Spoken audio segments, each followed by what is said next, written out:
Boss, yule mwanamke bila AK47 huwezi kumtongoza. Mimi ninavyojua wanawake wanataka mambo makubwa. Yule mwaka jana mimi nenda kifaru. Yombo una wazo gani?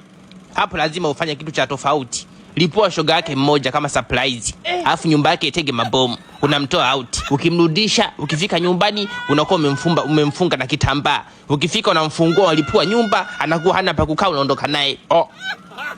Hilo nao pia ni wazo kweli hilo wazo. Hasa plan iko vipi? Kwa haraka plan itakuwa hivi. Wakati tunamtafuta shoga yake kwa ajili ya kumlipua, mimi leo tamtoa out. Nyie mkatege mabomu kwenye nyumba yake. Ili kesho tutamfanyia hizo surprise zote mbili. Ila lazima mkamuone shemeji yenu bwana. Kwa lazima tumuone kwanza bwana shemeji. Isije wakati tunapoteza muda kumbe shemeji mwenyewe. Unajua tena. Sasa mimi nitachukua vitu vibovu wewe. Hebu Yombo mkusanyeni mabomu kwanza. A few moments later. Mpenzi, kesho itakuwa surprise yako. Ila leo nataka nikutanishe na marafiki zangu. Hakuna shida, wewe ndo mwanaume niliyekutarajia katika maisha yangu. Na hisi hafika. Niwachie tutafurahia. Alafu vingine uviwezi. Jenny. Yombo. Babe, hao ni marafiki zangu. Huyu anaitwa Jafeti, huyu anaitwa Yombo. Na hawa ndio watakuwa mashahidi wa ndoa yangu. Oho. Nimefurahi kwa jua. Naomba nipokee simu mara moja. Habari mkuu. Jafeti, una simu yako kumwacha Yombo na mgeni. Sawa nakuja. Shemeji, jisikie uhuru kabisa, wachokitaka mwagize Yombo.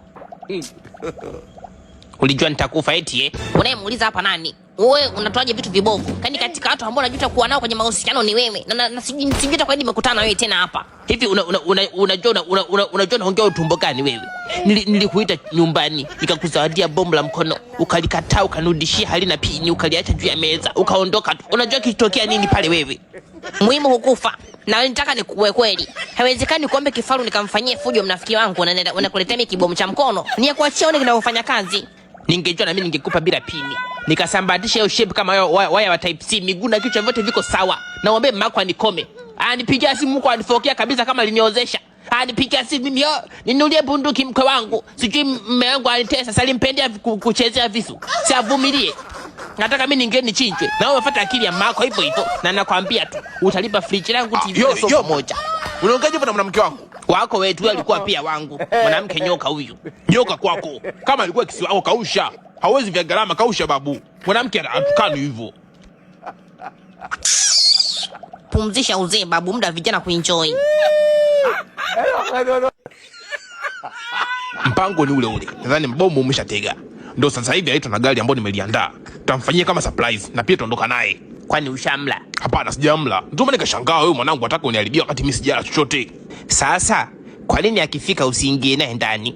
Ukampa cha kulipulia nyumba, ili aingie hasara mbili. Aingie hasara ya nyumba na nyumba ndogo, ili asiwe mgumu kukataa. Unaweza kulipua nyumba akataa. Hakuna. Ashindwe. Afu kweli bwana. Basi ngoja akija. Naomba nusu saa tu inatosha. A few moments later. Koja na mimi nikuoneshe vinavyofanya kazi. Nakupenda wewe na huyo bwana wako. Wanaonea hivyo. Usiogope bwana. Njoo sogea. Hakuna, hashindwe.